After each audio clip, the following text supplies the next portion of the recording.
もうあかん、もう一個一個めっちゃ掘り下げていきたいもん今日。まあではね、ちょっとね、こう一個ずつトークテーマにのっとってね、お話ししていきたいなって思います。まずはこちら、石井二郎ってどんな人。は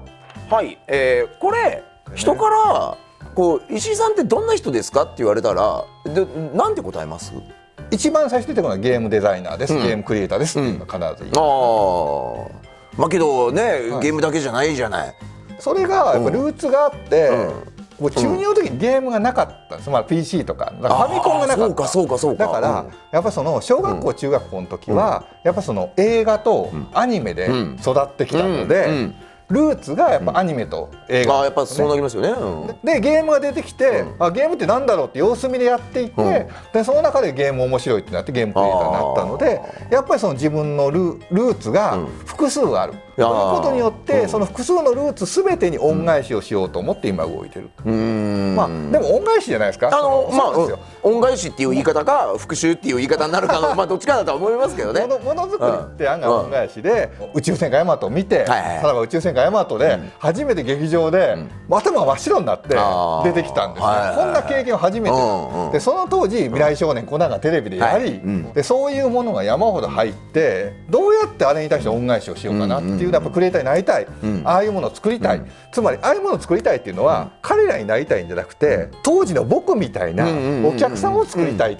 僕みたいな気持ちの人を作ることが僕の役目だったので、その後にやっぱそのドラゴンクエストとか、衝撃があり、やっぱこの感覚も当時のその時はもう20歳ぐらいだったんですけど、20歳の自分に対しての影響というよりも、これをやっぱり10代の時に味わった人はすごい衝撃だろうなと、やっぱり同じようなことを僕も恩返しできないかなということで、本当にいろいろやって、でもやっぱりね、なんか僕ちょっと硬いところがあって、やっぱりこう師匠的なものとか、自分が教わってきたものってあって、やっぱりクリエイターとしての師匠が中村浩一なんですよね。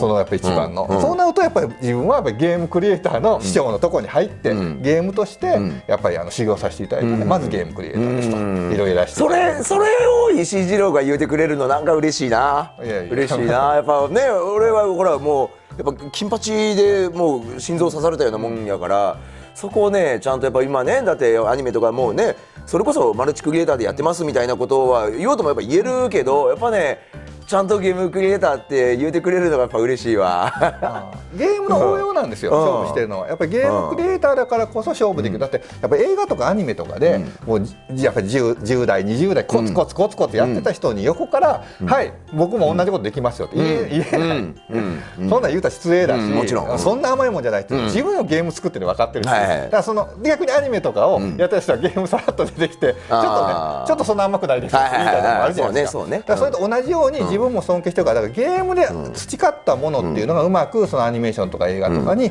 使えるものが最近多くなってきた。だからこそ僕自身はそちらにも恩返しができる。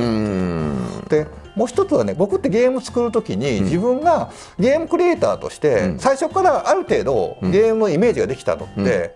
映像で考えてるんですけど、モニターの中の映像では考えてないんです。なるほど。モニターをプレイする人を俯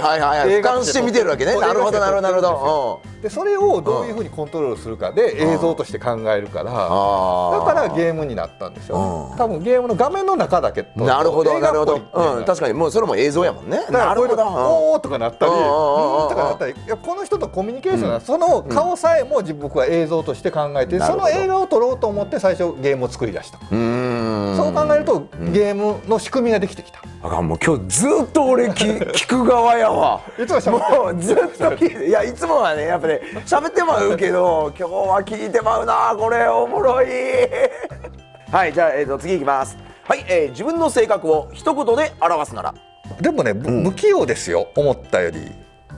最終的に自分が関わったものってどんなものでもある程度統一性があるものになってくるなというところと、あとはね、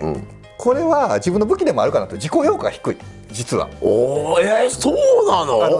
そんな簡単に勝てると思ってない。天才っていうのは何も努力せんでもいいって言いませんけど、むっちゃくちゃすごい人だ。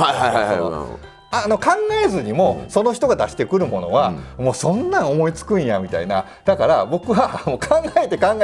てどっちかというとクリアされた市場では勝負しないでこうちょっとずれた時とかゲームだったらプレイステーションから2に変わる3に変わるとかいう時とか VR が出てきた時とか何か変わった時にそのまだ天才が出てこない時に勝負しようと。なるほどなるほどなるほど。だから金八先生もそうなんですよ。結局アニメーションっていうので例えば「やるドラ」っていう王道があったじゃないですか。ありました PS1 の時にね。あれはねやっぱもう王道なんです。アニメーターさんの天才たちが揃ってると、その中で自分たちがじゃあどうやって戦うか、確かにアニメーターさんはすごくいい人たちが揃ったけど、アニメスタジオとがっつり組んでるわけではないので、その中でやっぱ工夫してどうやったら人と違うものができるかなっていう、やっぱそういうゲリラ戦をする性格ではあると思う。なるほど。